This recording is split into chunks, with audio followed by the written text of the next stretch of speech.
So the short but not the only answer is because I switch... Fan. Sorry. So the short and not the only answer is because I switch between Windows and Mac OS occasionally, and Logic doesn't work on Windows, at least not anymore. That's mostly why I use Ableton, so I can switch between these systems, and it's not because I'm lacking anything in Logic. I mean, Logic is a great DAW, but I have some other reasons as well, and we are going to get to them later in this video. Today people can even make music in Audacity. It's basically an audio file editor mainly, but people use it to chop audio, make music tracks with it. It's free and it works. And I mean, the cliche you know about is true. You know what I'm going to say now. I mean that all DAWs are able to output great music. It's not about the DAW, it's about you sitting behind this camera or behind the screen there and me. It's not really about the software. But even if I use Ableton mostly, I think Logic is a great DAW for beginners and others, and I want to give some of my maybe a little bit unusual top 4 reasons for why I believe Logic is a great DAW. Number 1, it's perfect for new producers. If you buy Logic, you get basically every tool you need in one package to create, I mean, any music from initial idea to a finished, polished product. You don't really need to buy anything more unless you have some extreme special needs. I mean, the included sounds and instruments in Logic is really high quality, and Apple keeps adding new content for free all the time. Where other developers, like for example Ableton, they would ask you to pay for updates. I think I bought Logic for like 10 years ago, and during that time we have gotten a lot of awesome new content in Logic. Synthesizers, plugins, and a lot of features added. And if you get Logic, you don't really need, at least not in the start I think, to buy any more additional plugins, especially if you are new to music production and you just want to start out and you have a Mac. So I think Logic is a great choice in today's age when everything is a subscription. I think this move from Apple is smart, and I certainly hope they keep it like this and they don't start charging people monthly for it, because buying it once and using it like this is great. Number 2, session players. The session players can help you add realistic bass, keyboard and drum performances to your project in Logic. You can choose from different styles and presets, and it will create something that will fit what you have already made in Logic. And you have a mountain of adjustments options in the session player, so you can give your project a unique feel so it doesn't feel static or programmed. A lot of these tools a few years ago might have had that kind of vibe, but these are actually, you kind of almost think it's a human that is playing them when you're using them in Logic. It's pretty great. And by the way, if you don't afford Logic, you can start off with GarageBand. That's free on every Mac. And when you feel that you are ready to move on to Logic, if you feel that GarageBand is limiting, you can open those projects up in Logic. Then it's the thing about Logic, it's made by Apple. It's the same company who makes the computers the software runs on, Macs.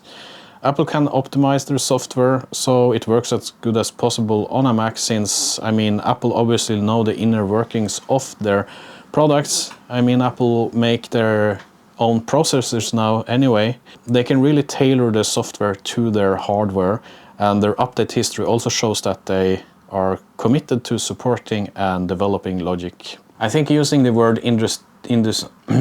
I think you should be a little careful using the word industry standard, because I don't think really Logic is an industry standard. Some might say that Pro Tool is the industry standard DAW, and perhaps in big established older studios that might be the case. But a lot of studios use Logic, they use Ableton, and if you need help or you want to watch tutorials on how you do certain things, there's a huge amount of content out there to find around Logic, so you shouldn't have problem finding information about a certain topic, because a lot of people use Logic. It's easier to get help if you get stuck somewhere, and I think that is actually a big reason also for using Logic. Just a little bonus thing, maybe it's not that important, but Logic looks good. I mean, when you're going to look at something all day, maybe the design helps a little bit with creativity. I don't know about you, but Ableton, it looks like a Excel sheet. I mean, yeah, I use it, it's functional, but it's maybe not that good looking. If you think that's something that is important, that's at least what I think. Logic looks good. There are some things I don't like with Logic. The problem might be inside here, or there are some things I don't understand, but from the top of my head I think that automation in Logic, I don't think that feels intuitive. When you're plotting in automation lines, it feels like it's living its own life, and it's not doing exactly what you want it to do, even if you enable snapping or not snapping, or I don't know, I never kind of get the hang of it. Also, I think Ableton has solved the automation curves more easily. Everything about it just feels more fluid in Ableton in terms of automation, if you do a lot of automation. Again, it might be me who is the problem here, but I just don't like the way Logic does automation.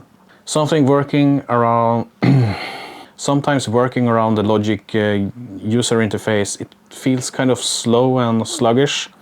If you're resizing windows, maybe the mixer, things of that sort, it's not really that fluid. And I've tried it on some beefy Macs. It's not about the Mac or the graphics card or something like that. It's the software. But I was thinking about this the other day, and I think that they are obviously prioritizing performance for the audio engine and perhaps not the visual engine. So that's probably why. But I don't think it's a big issue. It's just something that's just a little bit annoying. I think that audio editing and chopping audio works better in Ableton for me. Ableton was basically made for this use, so maybe that's not so surprising. I sometimes use percussion loops. I don't use a lot of kind of melodic loops, but sometimes I use percussion. And in Ableton, it's easy to cut out the parts you don't want, and you just commit it to a new loop, create a new loop. And at the same time, you have included tools so that you can tame the transients of the audio as well. That's pretty cool. I think that's a little better in Ableton, especially when I produce music mainly in the EDM space, and while I don't believe Ableton is necessarily better than anything else for EDM, I mean, Armin van Buuren uses Logic, for example. A lot of help tutorials and other EDM producers use Ableton, and that means that there is a lot of content out there how you do specific EDM related things, music production things in Ableton, so there's that. And obviously, since I switch between Mac and Windows, as I said in the beginning of this video, I need to use something that works on both systems. So what's your biggest reason for using a specific DAW? You are welcome to share your comments in the comments below. Goodbye and see you in the next one.